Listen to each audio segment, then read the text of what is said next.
जी। अ,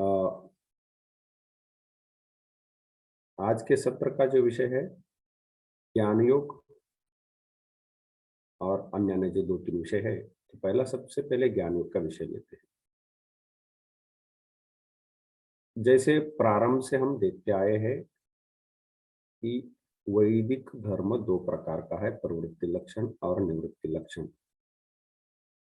प्रवृत्ति लक्षण जन्म मृत्यु का चक्र सुखमय चलाते जाना हिंडोला, निवृत्ति लक्षण इस चक्र को विराम देना। और इस चक्र को विराम देने के लिए क्या करना होगा, तो चक्र चलाने के लिए हमने जो ईंधन डाल के रखा है और आगे जो डालेंगे, दोनों को समाप्त करना होगा। इस आगे चल करके ईंधन नहीं देना है और अब तक जो उसमें ईंधन डाल के रखा है उसको समाप्त करना होगा, तो चक्र रुकेगा। जब हमने महासमस्या और महासमाधान की आलोचना की है, तब वस्तुतः यह स्पष्ट हो चुका है कि चक्र क्यों चलता है और निकलना हो तो क्या करना पड़ेगा। तो सिद्धांत यही है हिंदू धर्म के अंदर कि ज्ञान से मोक्ष मिलेगा, क्योंकि अपने स्वरूप का विस्मरण होने से ही जीव फंसा हुआ है। स्वरूप ज्ञान होना, जो ज्ञान योग का मार्ग है, वो अद्वैत वेदांत का मार्ग है।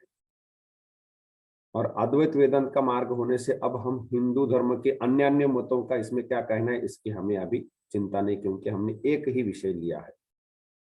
यहाँ पर आत्मज्ञान का अर्थ यही होगा कि जीव और ब्रह्म एक ही है, यह ज्ञान। लेकिन जीव कहने से हम अभी अपने आप को शरीर मन बुद्धि अहंकार ऐसा कुछ मानते हैं, और ईश्वर कहने से जगत के सृष्टि स्थिति लय करने वाला ईश्वर, यह दोनों एक हो ही नहीं सकते। आपाततः देखे तो बिल्कुल नहीं। इतने जीव है और ईश्वर एक ही है। हर एक जीव ईश्वर हो तो ईश्वर सर्वशक्तिमान सर्वज्ञ सर्वनियंता अंतर्यामी और जीव अल्पशक्तिमान अल्पज्ञ आदि, तो ये दोनों एक होना संभव नहीं दिखता है। फिर भी एक उदाहरण के द्वारा थोड़ा सा समझ सकते हैं कि कमरा, कमरे को संस्कृत में कहते हैं मठ, या पढ़कर रहकर पढ़ने का एक भवन, इसको भी मठ कहा जाता है। तो कमरा ऐसा अर्थ लिया जाता है, मठ। यह आकाश है पूरा खुला, इसमें एक मठ बना दिया, कमरा बना दिया। तो वह जो मठ है, कमरा है, उसके अंदर आकाश और बाहर आकाश, ऐसे 2 आकाश तो हम कह ही सकते हैं, मठाकाश। और एक उस और जो आकाश है वो महाकाश, मठाकाश महाकाश, ऐसे 2 हो जाएंगे। मठ नहीं था तब पूरा के पूरा ही महाकाश था। अब इस मठ के अंदर हमने एक घड़ा घट रख दिया, मठ के अंदर। तो यह घट घट के अंदर जो आकाश होगा वह घटाकाश होगा। तो हमारे सामने अभी घटाकाश मठाकाश महाकाश ऐसे 3 आकाश दिख रहे हैं। अब क्या घटाकाश मठाकाश है? क्या घटाकाश मठाकाश है? घटाकाश मठाकाश कहना बड़ा कठिन है, क्योंकि घट के अंदर का इतना सा आकाश वो कैसे मठाकाश होगा।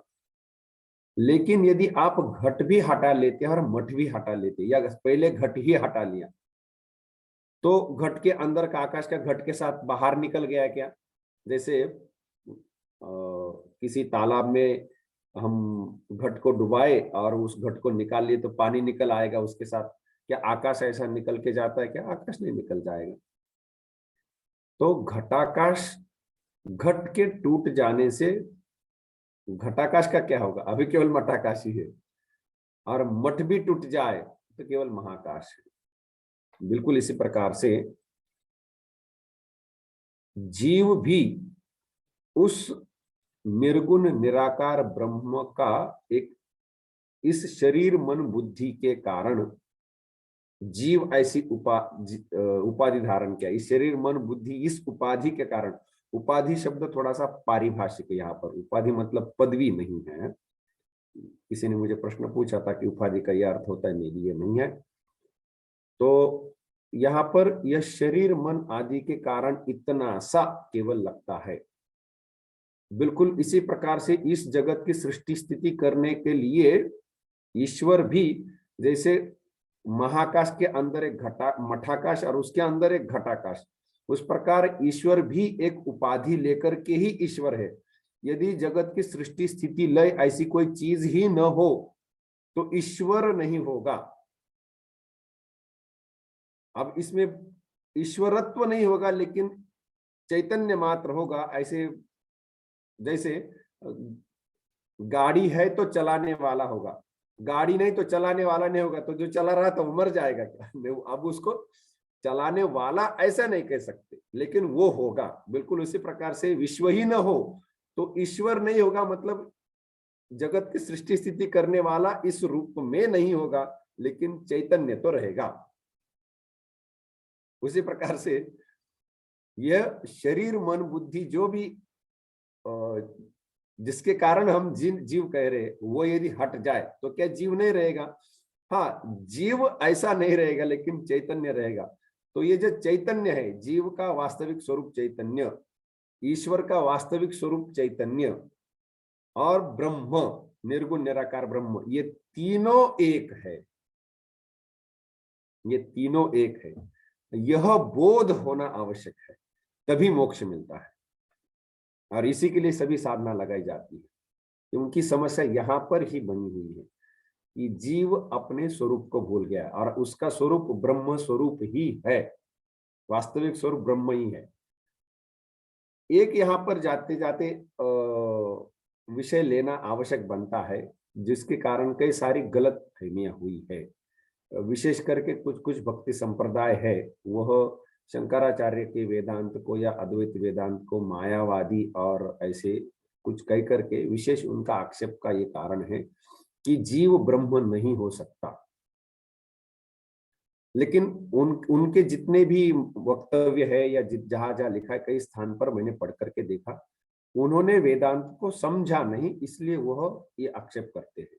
और रामानुजाचार्य ने भी वेदांत के ऊपर जो 7 जो आपत्तियां उठाई थी, उसमें से वो आपत्तियां बैठती नहीं है क्योंकि उन्होंने वेदांत समझा ही नहीं था। आखिर यही सिद्ध किया गया है कि उन्होंने आक्षेप ही ठीक नहीं तो क्या उत्तर दे। तो सबसे पहले आक्षेप तो ठीक करें, हमने जो बोला ही नहीं वो वाला आप हम पर आक्षेप कर रहे हैं, तो हम क्यों हम उसके दोषी नहीं है। तो हम अभी अपने आप को शरीर मन बुद्धि, ऐसा जो हमारा जो अहंकार है, मैं शरीर हूं यह अहंकार, मैं बुद्धि हूं यह अहंकार, अहम भाव, यह अहम भाव ही ईश्वर है, ऐसा वेदांत नहीं कहता। गीता में बोला है अहंकार विमूढ़ात्मा कर्ता अहमिति मन्यते। अहंकार के द्वारा जो विमूढ़ हुआ है वह अपने आप को कर्ता समझता है। तो हम अपने को कर्ता समझते हैं, मैं ये करता हूँ वो करता हूँ, मुझे प्रवचन देना है नहीं देना है, आज ऐसा हुआ वैसा हुआ, हम अपने को कर्ता समझते, तो हम अहंकार में विमूढ़ है और ये सच्चा अहंकार नहीं है। और ये जो अभी हमने अपने आप को मन बुद्धि और शरीर के ऊपर जो अहम मैं यह हूं, यह अभी का जो अहंकार है, यह कभी भी ब्रह्म नहीं है, ये झूठ ही है, मिथ्या ही है, आरोपित है, यह ब्रह्म नहीं है, यह अहम ब्रह्म नहीं है। अहम ब्रह्मास्मि के अंदर जो अहम शब्द है वह यह अहंकार बिल्कुल नहीं है। तत्वमसि इस वाक्य में जो त्वम से शिष्य को जो उपदेश दिया जाता है कि तुम ही वह हो, तुम वह हो, तुम ही नहीं तुम वह हो, तो उसमें तुम शब्द का अर्थ सामने दिखने वाला शरीर मन बुद्धि वाला शिष्य ऐसा नहीं है। उसको विचार करके समझना चाहिए कि ये जो आपात जो अहम है वह झूठ है, और और जो ब्रह्म है वह अकेला ही है और वही है। वेदांत ये कहता है कि केवल ब्रह्म ही है और कुछ भी नहीं है, इसलिए वेदांत सबसे श्रेष्ठ चलता है। जो अन्य अन्य लोग को कहते हैं कि वो ईश्वर भी है और हम भी है, वो दोषी है। उनको अपना अस्तित्व लगाना है, मैं तो कहूंगा। यदि आक्षेप करना है तो मैं ये आक्षेप करूंगा उनके ऊपर, इसलिए वेदांत के ऊपर आक्षेप बैठता नहीं। जो वेदांत कहता है कि यह जीव है ही नहीं और है तो केवल ब्रह्म ही, तो कहाँ ईश्वर के ऊपर आक्षेप लगाया, कहाँ ईश्वर की निंदा की, कहाँ हीन भावना है। केवल ईश्वर ही ये कहना, इसमें क्या गलती होती है। तो फिर भी न समझ करके वो ऐसा कहते हैं, तो और वृथा भक्तों में द्वंद्व हो जाते, झगड़े हो जाते, गाली गलौज करते। यूट्यूब पर कितने उल्टे सीधे चीजें चलती है। थोड़ा सा समझने का प्रयास करिए, ये द्वंद्व मिट जाएंगे, क्यों झगड़ रहे हैं। खैर, वेदांत का यह जो आत्मबोध है ये कब होगा, इसके लिए चित्त के कुछ गुण होने चाहिए। वह गुण क्या है? तो एक तो चित्त शुद्ध होना चाहिए, एकाग्र होना चाहिए। तीसरा, चित्त को मुक्त, या ये जो जीव है इसको मुक्त होने की भावना प्रबल होनी चाहिए। ये प्रधानतः तीन। विवेक करने का सामर्थ्य होना चाहिए। सत्य क्या है, असत्य क्या है, नित्य क्या है, अनित्य क्या है। ब्रह्म ही नित्य है, बाकी सब अनित्य है, यह उसको बोध होना चाहिए। इतना पकड़ में आने का सामर्थ्य होना चाहिए। यह जो परिवर्तनशील जगत है, इसके हर पदार्थ के प्रति उसको पाने की भावना नहीं, यह अनित्य है, इसको छोड़ने की भावना, वैराग्य होना चाहिए। क्योंकि जो परिवर्तनशील है वह नित्य नहीं है, नित्य केवल ब्रह्म ही है। यदि ब्रह्म ही नित्य है तो परिवर्तनशील के पीछे काहे भाग रहे हो, उसको छोड़ने की भावना आना चाहिए। तो इसीलिए वो वैराग्य होना चाहिए, विवेक वैराग्य। यदि वैराग्य है तो इंद्रियों का संयम होना चाहिए, मन का संयम होना चाहिए, मन शांत होना चाहिए, अपने स्थान पर बैठना चाहिए। इसको समाधि, शम दम उपरति तितिक्षा आदि आदि विषय बोले गए हैं। तो ऐसे कुछ गुणावली है जो वेदांत अपने से स्पष्ट बोलता है कि ये गुणावली होनी चाहिए। यह गुणावली, इन गुणों से संपन्न जो चित्त है, ऐसा चित्त, यह क्रमशः चित्त की शुद्धि, चित्त की एकाग्रता, विवेक, वैराग्य, समाधि, षटक संपत्ति, इनका ठीक से साधना के द्वारा अवलंब करने से मन के अंदर एक विशिष्ट गुण अत्यधिक मात्रा में आना चाहिए। उसको कहते हैं मुमुक्षुता, मुक्ति की प्रबल इच्छा। यह जो संसार बंधन में, जन्म मृत्यु के चक्र में घूमने का जो सिलसिला लगा है, और अभी हमें बोध जगा है कि अरे यह तो बहुत बड़ी समस्या है, इस बार से यदि स्लिप कर गए, इस बार नहीं निकले तो कब पता नहीं, बहुत बड़ी खाई है। फिर वेदांत का रास्ता पता चलेगा कि नहीं, बोध जगेगा कि नहीं, अब जगह है तो निकल लो। इसलिए इस संसार के अंदर से निकलने की जो मुक्ति की जो भावना है, ये प्रचंड प्रबल जब होती है, तो प्रचंड प्रबल, कितनी प्रबल, तो जैसे कि सर पर आग लगी हो, बुझाने के लिए कोई व्यक्ति यहाँ वहां चर्चा करेगा, क्या करेगा, ऐसा नहीं, कहाँ पानी है दौड़ता भागता पानी लेकर के बुझा देगा। तो यह जितनी सर पर लगी हुई आग को बुझाने की, जितनी सब छोड़ करके एक ही काम के पीछे भागने की जो इच्छा है, वह जैसी होती है, बिल्कुल उसी प्रकार से प्रबल मुक्ति की कामना जिस समय मन में उदित होगी, उस समय सन्यास लेकर के, सन्यास विधि, विधिवत सन्यास लेकर के, घर छोड़ करके अद्वैत ज्ञान का, मुक्ति, यह मुक्ति का उपदेश जो देगा, बार कराएगा, ऐसे गुरु की खोज करनी चाहिए। ध्यान में रखिए, सन्यास घर में किया जाता है। आजकल वो बदल गया है कि जो सन्यास, जो अद्वैत का उपदेश देते हैं वही सन्यास देते, लेकिन शास्त्र की जो रचना है, परंपरा है, वो यह है कि घर में सन्यास ले, पुरोहित को बुलाए, विरजा होमादि कर्म करे, और वो व्रत, उसका अनुष्ठान करने के बाद आप सन्यास लेकर के जो आपकी संपत्ति, जो जहां जिसको जैसे शास्त्र के अनुसार भाग बंटवारा करने करिए, और फिर जाइए।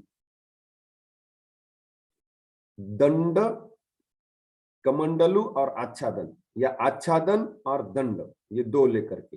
कमंडलु का विधान कुछ शास्त्रों में, कुछ शास्त्रों में नहीं है। और फिर जब गुरु के पास जाएंगे, गुरु कैसे होने चाहिए? श्रोत्रिय ब्रह्मनिष्ठ, जिन्होंने शास्त्र पढ़ के समझे। श्रोत्रिय मतलब श्रुति पढ़ के समझ के रखी है, उसको शास्त्र कहने से डाइल्यूट हो सकता है। शुद्ध तो वही है जिन्होंने वेद पढ़ के समझ के रखे हैं और केवल पढ़ करके पंडित नहीं बने हैं, जिनको ब्रह्म ज्ञान हुआ है। तो केवल ब्रह्म ज्ञानी अपने को क्लेम करने वाले, ऐसा भी शास्त्र ने बोला नहीं है, और केवल पंडित यह भी नहीं बोला है। श्रोत्रिय और ब्रह्मनिष्ठ ऐसे ही व्यक्ति के पास जाना चाहिए। नहीं तो बाजार में कितनी सारी धांधलियां चलती है। ये इसी कारण कि श्रुति ने जब बोल के रखा है कि श्रोत्रिय और ब्रह्मनिष्ठ गुरु के ही शरण जाना चाहिए, हम इस मर्यादा को, शास्त्र की श्रुति को यदि मानते हैं तो हजारों धांधलियों से बच सकते हैं। कहीं पर भी माथा टिकाते हो, कुछ भी करते हो, तो वो सब गलतियों से बच सकते हैं। तो इसीलिए हमें श्रुति माता प्रमाण है और उसके आधार पर श्रोत्रिय ब्रह्मनिष्ठ गुरु ही सदगुरु है, उन्हीं के शरण में जाना है।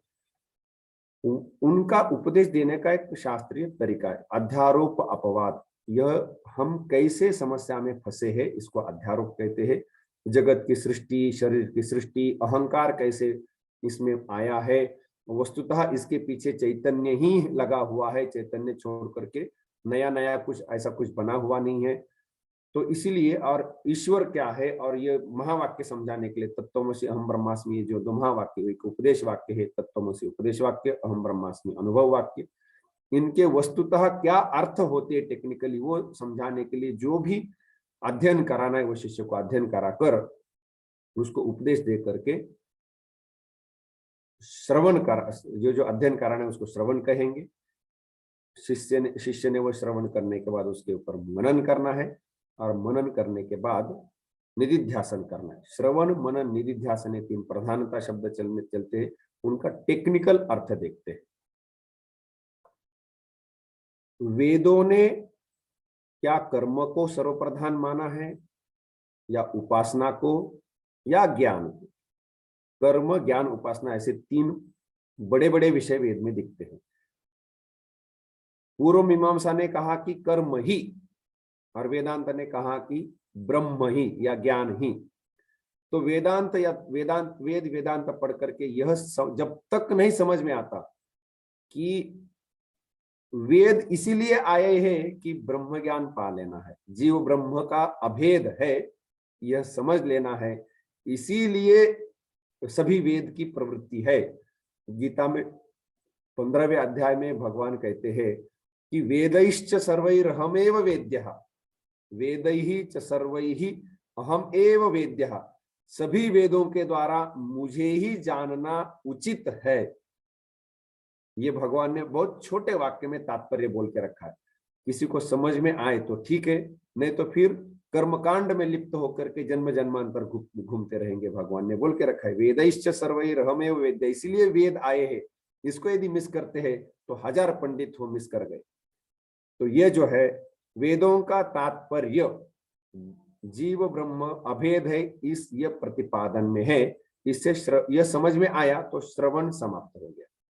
लेकिन विचार करके देखने से पता चलता है कि जीव तो ऐसा है, ब्रह्म या ईश्वर तो वैसा है, दोनों का ऐक्य संभव नहीं लगता है। लेकिन शास्त्र ने तो बोला तो है।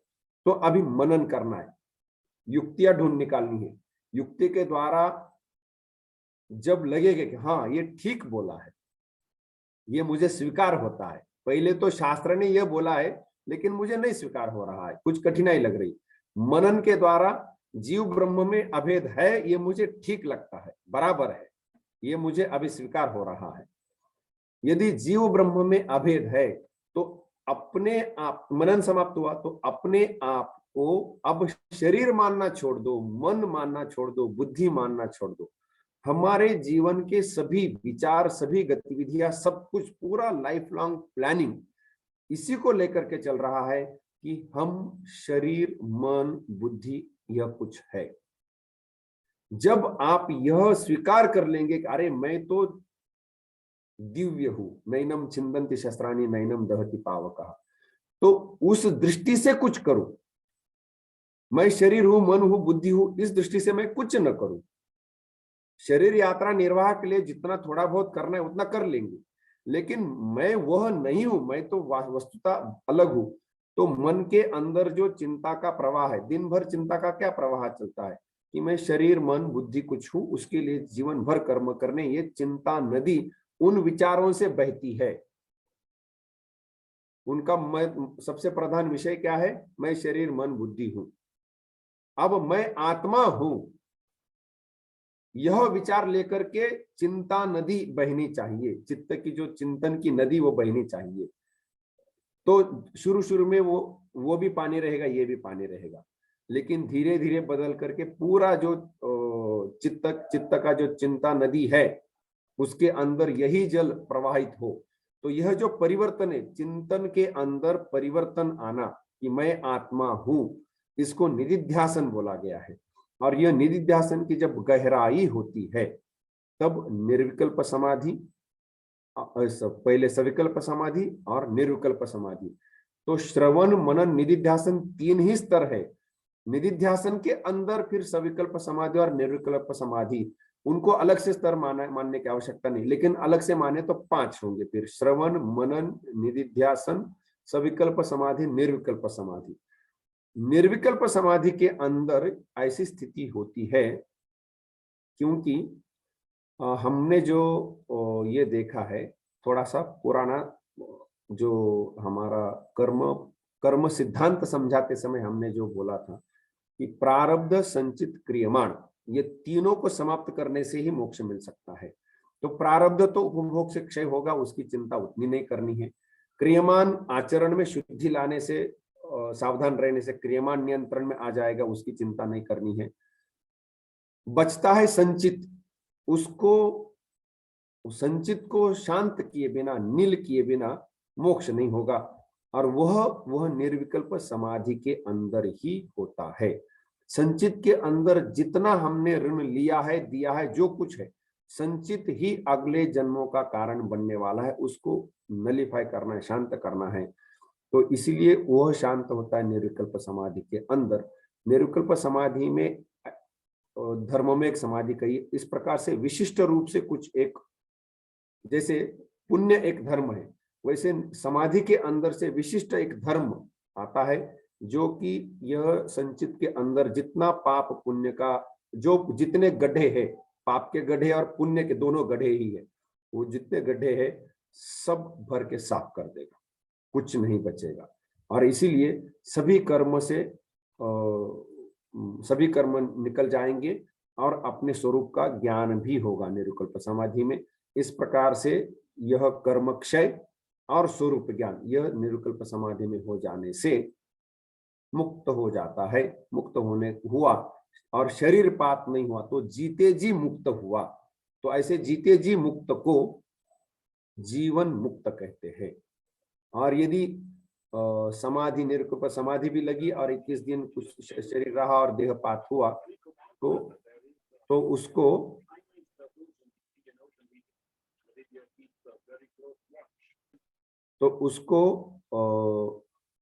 विदेह मुक्त, देह छोड़ने के बाद मुक्त, तो जीते जी मुक्त या विदेह मुक्त, इस प्रकार से यह 2 प्रकार की मुक्तियां है। वेदांत के अनुसार किसी लोक में, मुक्ति के बाद किसी लोक में जाना नहीं है। न तस्य प्राणाः उत्क्रामन्ति, उसके प्राण इस शरीर से उत्क्रामण अर्थात निकल नहीं जाते हैं, कहीं नहीं जाना है।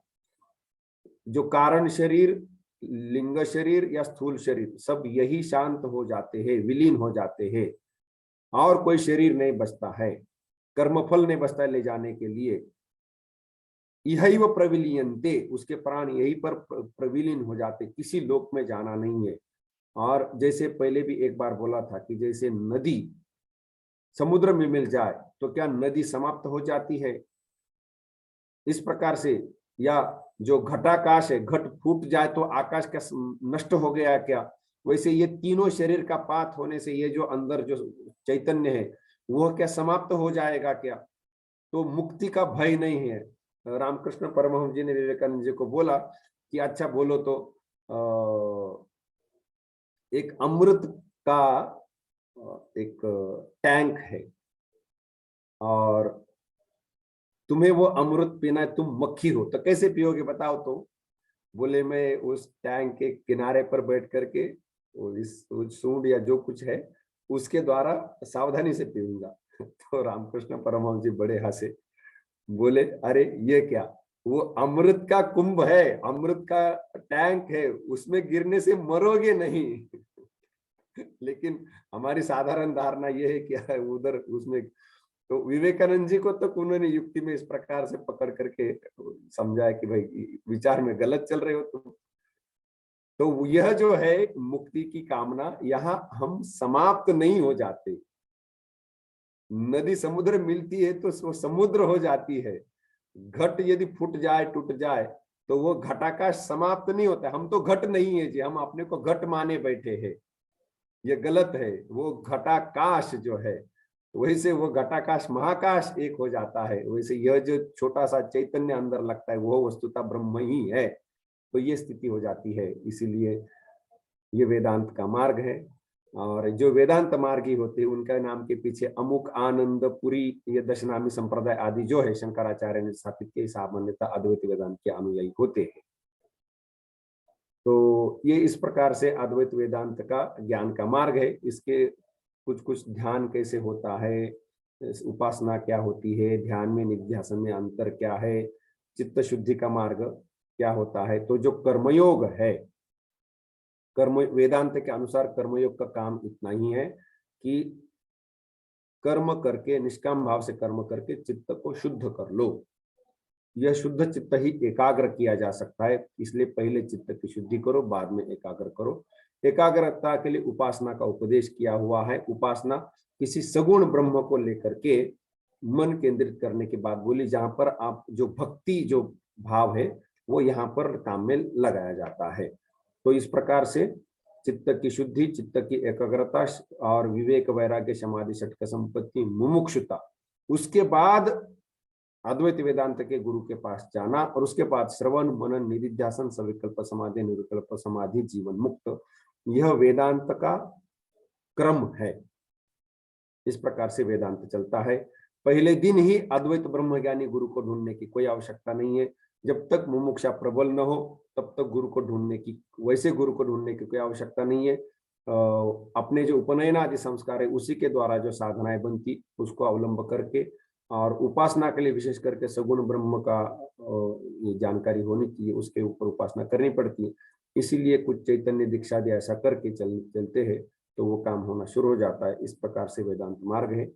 यह मराठी में कहते साठा उत्तराची कहानी, पाचा उत्तरी फळ संपूर्ण, बहुत बड़ी कहानी थी, छोटी इसमें बिठा करके बोले हैं। तो यह एक विषय वेदांत का समाप्त करते हैं। अगला थोड़ा सा विषय है धर्म क्या है। इसको लेना आवश्यक है क्योंकि जो एडवर्टाइजमेंट था उसी में धर्म क्या है, हिंदू धर्म क्या है, उसी के उत्तर देने बाकी रहेंगे। धर्म शब्द के कई अर्थ हैं। जब हम हिंदू धर्म कहते हैं तो क्या अर्थ लेना चाहिए, तो कई सारे सनातन हिंदू धर्म ऐसा कहते हैं। तो सनातन धर्म की रक्षा, सनातन अर्थात नित्य, जिसकी कोई उत्पत्ति नहीं होती है और जिसका कोई क्षय नहीं होता है, विनाश नहीं होता, तो उसकी क्या रक्षा करनी है। जिसका कोई जो सनातन है उसकी रक्षा करने की कोई आवश्यकता नहीं, वो सनातन है। ईश्वर की कौन रक्षा करेगा, ब्रह्म सनातन है तो उसकी कौन रक्षा करेगा, ईश्वर की रक्षा करने की कोई आवश्यकता है क्या। तो जो नित्य तत्व है उसकी रक्षा की कोई आवश्यकता नहीं। इसलिए सनातन धर्म की रक्षा, आप तीन शब्दों में परस्पर बहुत विरोधी बातें बोल रहे हैं। तो ये धर्म शब्द का अर्थ, सनातन धर्म कहने से यहां एक तो ब्रह्म सनातन, उसको लेकर के उसको पाने के लिए जो विवेचन किया है और जो आचार साधना मार्ग लगाया है, यह पूरी समष्टि मिलकर के धर्म ब्रह्म सनातन है, यह पहला अर्थ लेंगे। और उसको पाने के लिए जो साधना मार्ग लगाए हुए, जो आचार लगाए हुए हैं, जो प्रतिपादन किया हुआ है, वो कुल मिलाकर धर्म शब्द में आएगा। नहीं तो ब्रह्म ही सनातन है और वही धर्म किया तो उसकी रक्षा वक्षा कुछ नहीं होगी, फिर आवश्यकता ही नहीं है, रक्षा इसकी हो सकती है। दूसरा, धर्म शब्द का अर्थ होता है कि यह विश्व जो चलता है जड़ चेतन, जैसे गुरुत्वाकर्षण का नियम है, इसी प्रकार से चलेगा। एक कण दूसरे कण के साथ कोई एक संबंध से चलता है, एक जीव दूसरे जीव के साथ, जीव ब्रह्म के साथ, या कर्म फल आदि जो सिद्धांत है, जो इस सृष्टि में जो नियम से सृष्टि चलती है, उनको ऋत कहा गया है। ऋत, तो यह जो नियम है यह धर्म शब्द से बोले जाते हैं। लेकिन यह ग्रेविटी के नियम की आपको रक्षा करने की कोई आवश्यकता नहीं है। कौन जाकर के रक्षा क्या करनी उसकी, आप उससे लाभ उठा सकते, लाभ उठाने को रक्षा नहीं कहते, प्रोटेक्शन नहीं कह सकते। रक्षा का अर्थ उसका जीवन में उपयोग करना ऐसा नहीं होता ना, प्रोटेक्शन होता है। पालन और रक्षा इसमें अंतर है थोड़ा सा। तो यह जो विश्व के जो नियम है इसको भी धर्म बोला जाता है। हिंदू धर्म कहने से वह भी एक अर्थ बैठता है। धर्म शब्द कहने से और तीसरा जो अर्थ जो सबसे महत्वपूर्ण हमें प्रभावित करता है और मोटे तौर पर हिंदू धर्म कहने से इसी को लेना चाहिए, वो है हमारे आचार। जन्म मृत्यु का चक्र चलाए जाने के लिए या फिर ब्रह्म प्राप्ति के लिए, मोक्ष पाने के लिए जो आचार है, यज्ञ आदि कर्म, सदाचार, जो कुछ है, जितने हम कर सकते हैं, जैसे गीता के 13वें अध्याय में मोक्ष मार्ग के लिए जो आचार बताए, अमानित्वम, अदम्भित्वम, अहिंसा, क्षांतिरार्जवम, आचार्योपासनम, शौचम, स्थैर्यम, आत्म विनिग्रह आदि, या योग सूत्र में बोला है कि यम नियम आसन, यम के अंदर अहिंसा, सत्य, अस्तेय, ब्रह्मचर्य, अपरिग्रह इत्यादि जो बोले हैं, ये सभी आचार है। वर्णाश्रम के अनुसार आचार बोले, प्रवृत्ति मार्ग के हो, निवृत्ति मार्ग के हो, भक्ति योग के हो, ज्ञान योग के हो, या योग मार्ग के हो, पातंजल योग के, राजयोग के हो, किसी के भी हो, ये सभी हिंदू धर्म के अंदर है। तंत्र के हो या सभी, तो जो आचार है जिसका हम अनुष्ठान करें अपना लक्ष्य पाने के लिए, वो इहलोक का लक्ष्य हो, परलोक का हो या मोक्ष का हो, पुत्र प्राप्ति करनी तो भी एक अनुष्ठान है, शत्रु का वध करना है तो भी यज्ञ विधान या कुछ अनुष्ठान बोले गए हैं। तो ये सभी आचार है, करने नहीं करने आपके ऊपर है। तो ये सभी जितने आचार आचरण है या करने लायक विधान जो बोले गए, ये सभी, यह हमारे आचार है, यह धर्म है। आचार प्रथमो धर्म, स्मृतिकारों ने बोल के रखा है, आचार ही धर्म है। और जो जैमिनी ने जो धर्म का लक्षण किया है वह भी यज्ञ ही किया है, अर्थात यज्ञ आदि, मतलब जो हम कर सकते हैं। तो पूर्व मीमांसा के अनुसार भी धर्म शब्द का अर्थ यज्ञ आदि आचार ही होता है। और इसीलिए, लेकिन यहाँ पर एक विषय को मैं लेना चाहूंगा, हिंदू एक जीवन पद्धति है, ये मूर्खता भरा वाक्य है। क्यों कि जीवन पद्धति मतलब, चलो उनकी एक जीवन पद्धति, बहुत वर्षों से ऐसा जीते हैं, उनकी एक जीवन पद्धति बनी।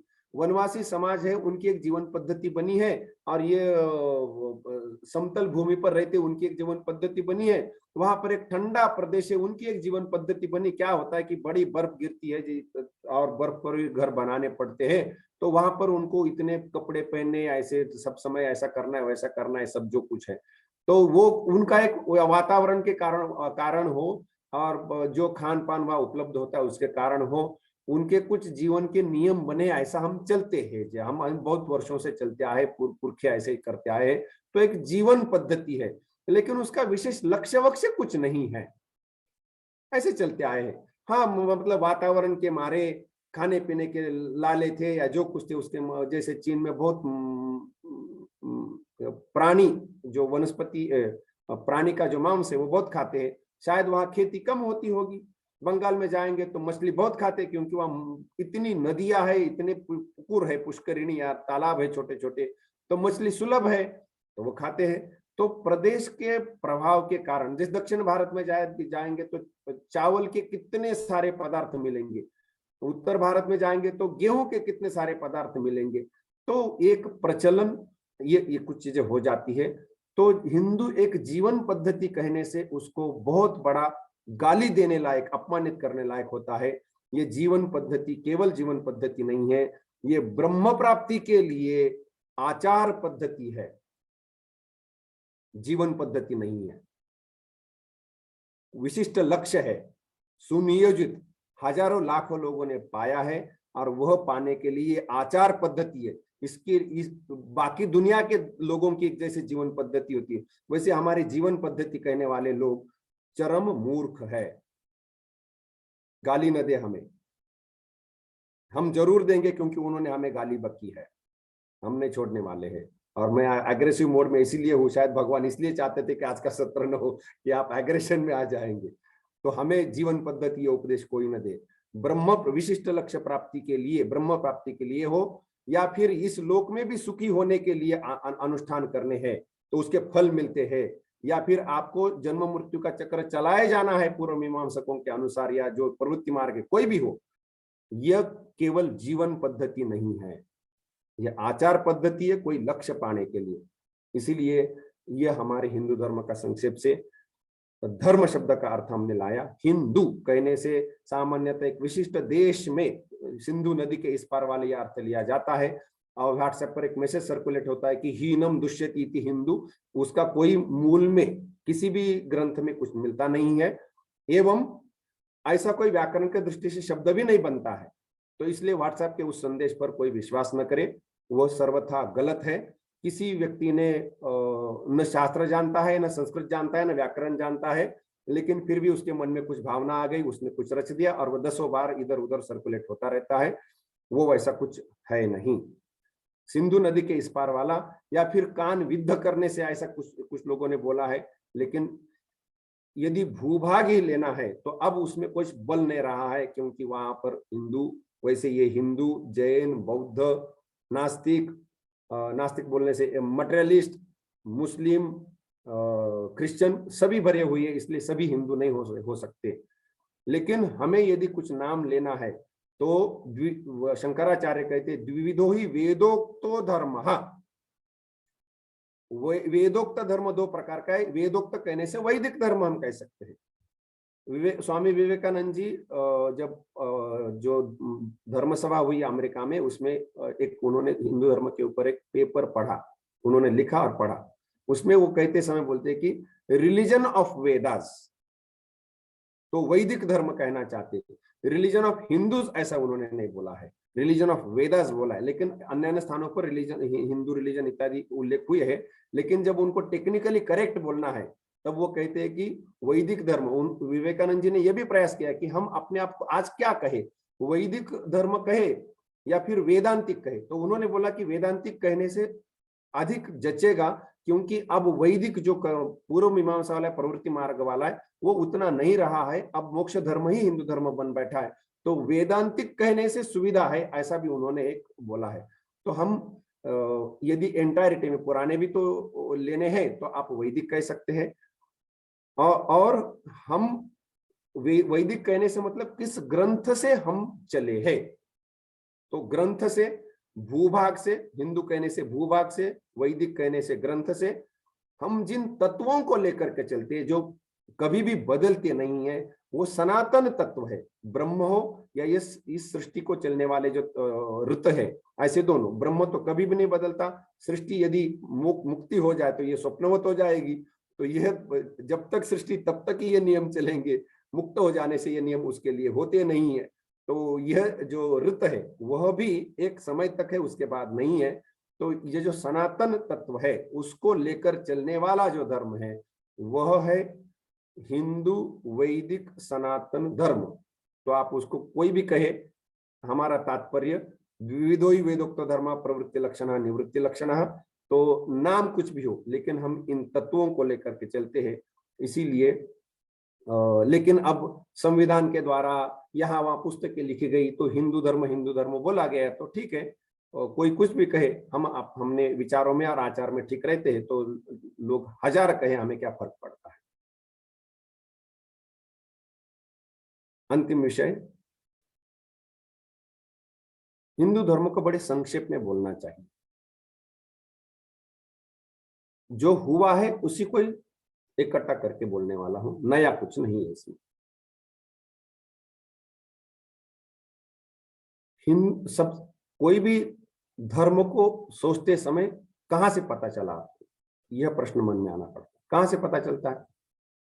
वेदों से। इसीलिए वेद एवं वेदों का अर्थ विस्तार करने के लिए जो भी ग्रंथ साहित्य बना हुआ है, वहां से हमारा धर्म हमें पता चलता है। तो हिंदू कहने से सर्वप्रथम जो मुद्दा सामने आना चाहिए, हम वेदों को मानने वाले हैं, वेदों को लेकर के चलते हैं। थोड़ा सा टेक्निकली करेक्ट बोलना चाहिए तो वेद हमारे लिए प्रमाण है।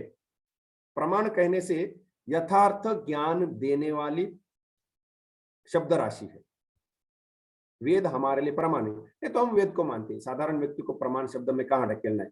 कोई भी हिंदू जो पढ़ा भी न हो, कुछ पढ़ा लिखा न हो, ग्रामस्थ हो, नागर हो, कोई भी हो, उसको ये पता होना चाहिए कि हम वेदों को मानते हैं और वेदों के अनुकूल जो ग्रंथ है उनको मानते हैं। वेदों के विरुद्ध गए हुए कोई ग्रंथों को हम नहीं मानते।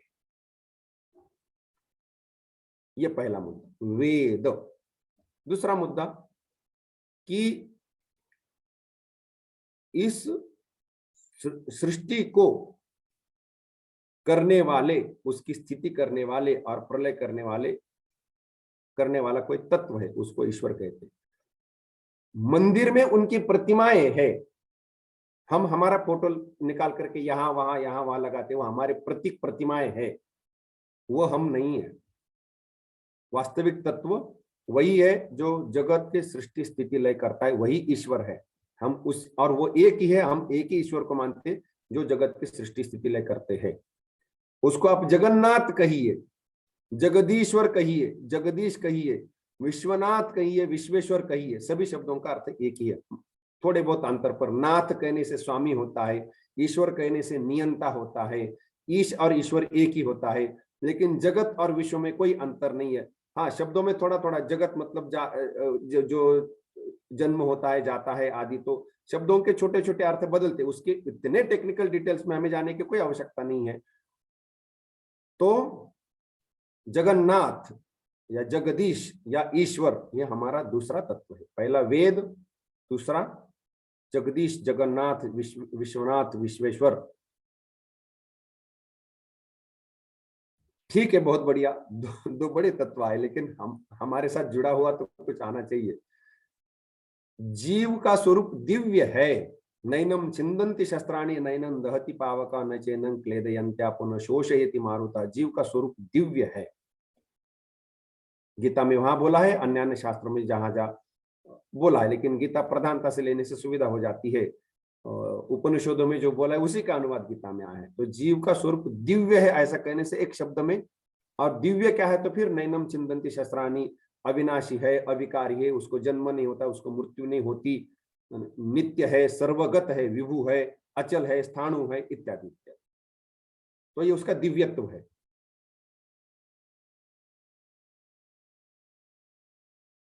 लेकिन इस ईश्वर की या ब्रह्म की अपनी एक माया है। उसके कारण यह जो दिव्य जीव है, अपने स्वरूप को भूल करके मैं शरीर हूं, मैं मन हूं, मैं बुद्धि हूं, ऐसा मानकर बैठा है। उसकी, जैसे हमने वो महासमस्या के समय देखा, उसकी भरण पोषण रक्षा के लिए कर्म करता है, मैं कर्म करता हूं, ऐसा उसका अहम आ जाता है, कर्ता बोध आ जाता है। उसके फल भोगने के लिए पुनर्जन्म के इसमें फंसता है, और वो फल भोगता है, तो कर्ता भोक्ता इस मोड में आ जाता है। और ये कर्ता भोक्ता में जब चला आता है तो कर्म फल में बंध जाता है, तो वो बंधन आया। तो माया के कारण ये हुआ है, जो ब्रह्म की माया है। जीव दिव्य है, लेकिन माया के कारण वो अपने को भूल बैठा है, और इसलिए वो बंधन में आया है, उसकी जीव की समस्या है। तो पहला हुआ हमारा वेद, दूसरा हुआ ईश्वर, तीसरा हुआ जीव दिव्य है। चौथी जो बात है, जीव की समस्या कि वो बंधन में आ गया। बंधन में क्यों आया, तो माया है, कर्म है, आदि आदि जो विवरण है, बंधन में आ गया है। तो पांचवा क्या होगा, मुक्ति, मोक्ष। ये पांचवा है, क्योंकि समस्या बोली तो समाधान भी बोलना चाहिए। तो मोक्ष, मोक्ष कैसे होगा, ब्रह्म ज्ञान से होगा। ब्रह्म क्या है, तो वही जगत की सृष्टि स्थिति लय करने वाला जो है, वही ब्रह्म है। तो इस प्रकार से 5 शब्द लीजिए, वेद, ईश्वर, जीव, बंध और मोक्ष। वेद वेद हमारे हिंदू धर्म के ज्ञान, जितना हिंदू धर्म वही से पता चलता है। जगदीश है, जगदीश्वर है, इस जगत की सृष्टि स्थिति लय करने वाला जो तत्व है, वो 4 हाथ वाला है, 10 हाथ वाला है, उसमें नहीं है। ऐसे किसी हाथ वाला नहीं है वो हाथ से कोई जगत की सृष्टि नहीं कर सकता। तो वो जो तत्व है वो ईश्वर, जगदीश, या केवल ईश्वर शब्द। जीव है, जीव का स्वरूप दिव्य है, लेकिन वो बंधन में फंसा है। कुछ लोग कहेंगे फंसा है, कुछ लोग कहेंगे फंसा सा है। अब ये हिंदू धर्म के अलग अलग शाखाओं में अलग अलग, तो हम बंधन में है ऐसा बोल के चलेंगे, क्योंकि वस्तुतः कभी भी फंसता नहीं है। वो फंसा हुआ सा है, वस्तुतः नहीं फंसा है। क्योंकि वो नैनम छिंदंती शस्त्राणी, तो यहाँ पर तो बंधन में आया, तो मतलब उसको उतना तो बंधन लगा तो वो भी नहीं लगता है। लेकिन वो एक मान्यता जैसा हो जाता है, उस कारण वो फंसा सा हो जाता है। तो बंधन उसकी समस्या है, और ब्रह्म ज्ञान से उसको मोक्ष मिलेगा। इसके अंदर छोटा सा अंश ले सकते हैं मोक्ष के साथ जोड़ करके, कि जिसको यदि पुनर्जन्म का चक्र चलाए जाना है प्रवृत्ति मार्ग, तो वो आराम से चलाए। तो क्योंकि वैदिक धर्म 2 प्रकार का, केवल मोक्ष यदि कहे तो वो प्रवृत्ति मार्ग को हम काट दिए, फिर वो हिंदू धर्म के अंदर उसको कहाँ स्थान आ गया। तो उसको भी हम बिठा सकते, यदि कोई चाहे तो प्रवृत्ति मार्ग करते रहे, लेकिन मोक्ष ही परम पुरुषार्थ है। तो इस प्रकार से हिंदू धर्म परम पुरुषार्थ मान करके चलने वाला, ये 5 तत्व लेकर के हिंदू धर्म चलता है। वेद, ईश्वर, जीव, बंध और मोक्ष। किसी भी व्यक्ति को यदि हिंदू धर्म कहीं पर भी बोलना है, कुछ करना है, हिंदू धर्म क्या है, तो यह है हिंदू धर्म। ये तत्व मानने वाला और थोड़ा भी आचरण करता है तो हिंदू है। मानता है और आचरण करता है तो हिंदू है। जो न मानता है न आचरण करता है, लेकिन भले उसके नाम के सामने हिंदू लिखा हो, वो तत्वतः हिंदू नहीं है। हम नास्तिक भी हिंदुओं में होते हैं, वो ये भी हिंदुओं में होते। ये सब व्हाट्सएप पर सर्कुलर, व्हाट्सएप यूनिवर्सिटी के ग्रेजुएट लोगों का कहना है, ऐसा नहीं है। हिंदू धर्म पक्का है, उसके कोड है, सब कुछ है, बंधा हुआ है। इतना मूर्खता भरा, किसी को भी समाने वाला और किसी को भी किसी भी प्रकार से उसी रूप में समा करके चलने वाला, ऐसा हिंदू धर्म नहीं है। वो लेगा तो उसको ठीक करके चलाएगा, ये पक्का है। इतना लूज एकदम से ये सब कहां से आता है, कहां से चलता है, ये बहुत सारे विभ्रम चलते हैं, ऐसा नहीं है। तो जो प्रवृत्ति मार्ग पर, दोनों में से किसी भी मार्ग को माने और चले, थोड़ा भी चले कोई बात नहीं, थोड़ा इधर चलता है, थोड़ा उल्टी दिशा में अधिक चलता है तो भी चलेगा, लेकिन वो हिंदू धर्म को मान करके चलता है, कभी ना कभी सुधरेगा और अपने रास्ते पर ठीक से चलेगा। वो ये हिंदू हिंदू कहलाना है तो ये होगा। तो ये हिंदू धर्म का संक्षिप्त रूप से जो सरल स्वरूप है, किसी भी आम व्यक्ति को समझना है, इतने पांडित्यपूर्ण विचार की आवश्यकता नहीं है, तो इतना अवश्य होना चाहिए। यह बड़ा ही सरल है। इसमें सभी हिंदू धर्मों के जितने अलग अलग संप्रदाय है, सबके लिए साधारण है। इसमें कुछ विशेषता अपने आप से ऐड करते रहे।